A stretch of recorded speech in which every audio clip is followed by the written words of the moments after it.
Back news బీజేపీతో కలిసి ఎన్నికలకు వెళ్తేనే తమకు భవిష్యత్తు ఉంటుందన్న వైసీపీ నేత ప్రసన్న కుమార్ రెడ్డి కామెంట్లపై బీజేపీ ఎమ్మెల్యే విష్ణుకుమార్ రాజు స్పందించారు. బీజేపీ జాతీయ పార్టీ అని, తమతో జట్టు కట్టి చాలా పార్టీలు నడుస్తున్నాయని తెలిపారు. మరింత సమాచారాన్ని మా ప్రతినిధి రాజు అందిస్తారు. 24 ఎన్నికల్లో బీజేపీతో వెళ్ళకపోవడం వల్లే ఓడిపోయాం. 40% ఓట్లు వచ్చినా కూడా అటు మనం ప్రతిపక్షంలో ఉన్నాం, కూటమి అధికారంలో ఉంది. ఖచ్చితంగా రానున్నటువంటి ఎన్నికల్లో బీజేపీతో కలిసి వెళ్తేనే మనకు భవిష్యత్తు ఉంటుందని వైఎస్ఆర్సీపీ నెల్లూరు నాయకుడు ప్రసన్న కుమార్ రెడ్డి కామెంట్ చేసినటువంటి పొజిషన్ అయితే ఉంది. అసలు ఎందుకు లోకల్ లీడర్లతో, నెల్లూరు లాంటి ఒక మారుమూల లీడర్తో ఇట్లాంటి కామెంట్ చేయించడం వెనక ఆంతర్యం ఏంటి? ప్రస్తుతం మనతో పాటు బీజేపీ ఎమ్మెల్యే విష్ణుకుమార్ రాజు గారు ఉన్నారు. అసలు ఎట్లా చూడాలి అంటే వైసీపీలో కూడా ఇప్పుడిప్పుడే మార్పు వస్తుందని అనుకోవాలా? బీజేపీతో వెళ్ళాలనేది వాళ్ళ పార్టీ నాయకులే ఒక కామెంట్స్ అయితే చేస్తున్నారు. Bharatiya Janata party it's a national party, ప్రపంచంలోనే అత్యధికమైన మెంబర్షిప్ ఉన్న పార్టీ. అట్లాగే భారతదేశంలో చాలా రాష్ట్రాల్లో అధికారంలో ఉన్న పార్టీ.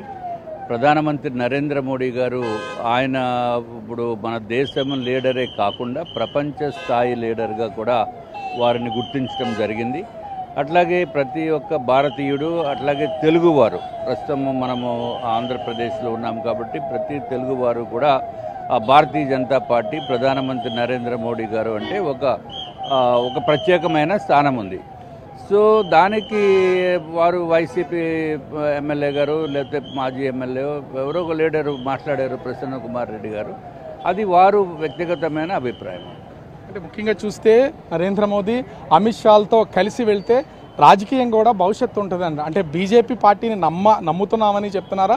బీజేపీతో వెళ్ళకపోవడం వల్లే ఇవాళ అపోజిషన్లో ఉన్నామనే భావనని తెలియజేస్తున్నారు అనుకోవాలా? అంటే బీజేపీ వైపు పూర్తి స్థాయిలో నమ్మకం ఇప్పుడు వైసీపీ నాయకుల్లో ఒక్కొక్కరిగా వస్తుందని భావించవచ్చా? మరి దాన్ని బట్టి చూస్తే అదే మీనింగ్ వచ్చేటట్టు వారు మాట్లాడటం జరిగింది. అది ఒక్కొక్కళ్ళు అంటే ఎవరు ఇష్టం వాళ్ళది, వాళ్ళ ఒపీనియన్ వాళ్ళు చెప్పారు. ఇప్పుడు భారతీయ జనతా పార్టీ తోటి వద్దనుకున్న వాళ్ళు ఎవరు ఉంటారు? ఎందుకు వద్దనుకోవాలి? అంటే భారతీయ జనతా పార్టీ ఏమన్నా తప్పులు చేస్తుందా? ఏమీ లేదే. ఇప్పుడు మనము ఆంధ్ర రాష్ట్రం విడిపోయినప్పటి నుంచి కూడా ఎక్కడ కూడా ఎవరు ఏ విధంగా మాట్లాడుకున్నప్పటికీ ఏదైతే మనం చేయాలో, అంటే రాష్ట్రానికి చేయాలో తగిన నిధులు ఇవ్వటం కానీ, అన్ని విధాలుగా కూడా ఇన్స్టిట్యూషన్స్ కానీ ప్రపంచంలో ఎక్కడా లేనటువంటి, కనీసం పోనీ ప్రపంచం సంగతి పక్కన పెట్టిన భారతదేశంలో 1947 సంవత్సరం తర్వాత, స్వాతంత్రం వచ్చిన తర్వాత ఏ రాష్ట్రానికి చేయనటువంటి సహాయ సహకారాలు నిధుల రూపంలో కానీ, ఇన్స్టిట్యూషన్స్ రూపంలో కానీ అన్ని విధాలుగా కూడా కేంద్ర ప్రభుత్వం నాయకత్వం వహిస్తున్న ప్రధానమంత్రి నరేంద్ర మోడీ గారు సహాయ సహకారాలు అందించడం జరిగింది. అంటే ఇక్కడ ముఖ్యంగా చూస్తే విశాఖపట్నం కానీ, విజయవాడ కానీ, గోదావరి జిల్లాలు కానీ ఇక్కడ బీజేపీకి ఒక పటిష్టమైనటువంటి క్యాడర్ ఉంది. నెల్లూరు లాంటి ఒక చిన్న జిల్లాలో కొంత క్యాడర్ తక్కువగా ఉందని చెప్పబడుతున్నటువంటి జిల్లాలో నుంచి ఈ కామెంట్స్ రావడాన్ని ఏమనుకోవాలి? అంటే ఆయన కేవలం నెల్లూరు గురించి మాట్లాడలేదు. ఆయన మాట్లాడింది టోటల్ స్టేట్ని దృష్టిలో పెట్టుకుని మాట్లాడి ఉంటారు అని నేను అనుకుంటున్నాను. అంటే ఇక్కడ ఏదో మారుమూల ప్రాంతం నుంచి ఒక నాయకుడి చేత ఈ స్టేట్మెంట్ రానున్న ఎన్నికలకు వ్యూహం అనుకోవచ్చా? ఎందుకంటే జమిలీ ఎన్నికలు వచ్చినా కానీ, సాధారణ ఎన్నికలు వచ్చినా కూడా బీజేపీతో కలిసి వెళ్తేనే మన భవిష్యత్తు అంటున్నాడు. జమిలీ ఎన్నికలు మనకి వచ్చేది అది మనకి మామూలు రొటీన్ టైంలోనే జమిలీ ఎన్నికలు, అది ఏ విధమైన ఎన్నికల కింద మాట్లాడుకున్నా మనకి మాత్రము 2029లోనే ఉంటాయనేది మాకున్న సమాచారము. ఆంధ్ర రాష్ట్రానికి ఏదైనా ఫ్యూచర్లో మనం వాళ్ళతో కలిస్తే బాగుంటుందేమో అనే భావన వైఎస్ఆర్సీపీ నేత ఎక్స్ప్రెస్ చేసి ఉండొచ్చు. అది ఆయన వ్యక్తిగతమైన అభిప్రాయం అయి ఉండొచ్చు కూడా. ముఖ్యంగా చేసిన కామెంట్లో కూడా ఇక్కడ అసలు చంద్రబాబు అంటే మోడీకి ఎట్టి పరిస్థితులు ఇష్టం లేదు, మధ్యలో ఉండి పవన్ కళ్యాణ్ ఇదంతా నడిపాడు, మనం ఆలోచన చేస్తుంటే ఖచ్చితంగా మనకు మద్దతు వచ్చేది, అధికారం కూడా తిరిగి వచ్చేది. ఇంత ఘాటు కామెంట్స్ చేశారు. అంటే వైసీపీని విమర్శిస్తూనే బీజేపీని పొగడతల వర్షం కురిపిస్తున్నటువంటిది అయితే కామెంట్స్లో కనిపిస్తుంది.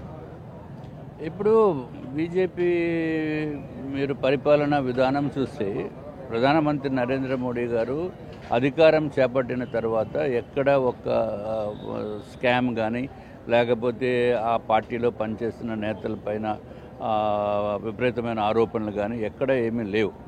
సో ఇవన్నీ కూడా ప్రజల మైండ్స్లో ఉన్నాయి, ప్రజలు అర్థం చేసుకుంటారు. తప్పనిసరిగా బీజేపీకి మంచి భవిష్యత్తు ఉంటుంది అనే ఉద్దేశంతో వాళ్ళతోటి కలిస్తే బాగుంటుంది అనే భావన ఆయన ఎక్స్ప్రెస్ చేసి చేసినట్టుగా భావించాలి. అది ఆయన వ్యక్తిగతమైన అభిప్రాయం అయ్యి ఉండొచ్చు. ఇది ఒకవేళ వైసీపీ గనక బీజేపీతో కలిసి ప్రయాణం చేయాలని ఆలోచన వస్తే రాష్ట్రంలో కానీ కేంద్రం కానీ ఆహ్వానించే అవకాశం ఏమైనా ఉందా కేంద్ర పార్టీ వర్గాలు? అది దానిపైన కామెంట్ చేసే స్థాయి నాది కాదు. నేను only vice president of Bharatiya Janata Party in the state of Andhra Pradesh. But ఇటువంటి మాటలు నాకు మాట్లాడే అధికారం లేదు. అదంతా డిసైడ్ చేసుకోవాల్సింది కేంద్ర నాయకులు చేయాలి తప్ప నాలాంటి వాళ్ళు. కనీసం స్వాగతించే అవకాశం ఉందా? అది కూడా నాకు తెలియదు. అది కూడా that's not in my purview. అంటే ఓవరాల్గా చూస్తే బీజేపీ గత కొన్ని సంవత్సరాలుగా చేస్తున్నటువంటి అభివృద్ధి కార్యక్రమాలు, ఆంధ్రప్రదేశ్కి ఇస్తున్నటువంటి నిధులు, అభివృద్ధిని చూసే ఇప్పుడు ఖచ్చితంగా అధికారంలోకి రావాలంటే బీజేపీ అండదండలో ఉండాలనే ఉద్దేశంతోనే ప్రసన్న కుమార్ రెడ్డి చేసినటువంటి వ్యాఖ్యలుగానే చూడాలి. అది ఆయన వ్యక్తిగత అభిప్రాయం. ఖచ్చితంగా బీజేపీ అభివృద్ధి మంత్రం చూసే అటు వైసీపీని బీజేపీతో కలిసి వెళ్లాలనే అభిప్రాయాన్ని వ్యక్తం చేసి ఉండొచ్చనే అభిప్రాయాన్ని ఎమ్మెల్యే విష్ణుకుమార్ రాజు తెలియజేస్తున్నటువంటి పరిస్థితి కనిపిస్తోంది. కెమెరామెన్ రాముతో రాజు, బిగ్ టీవీ.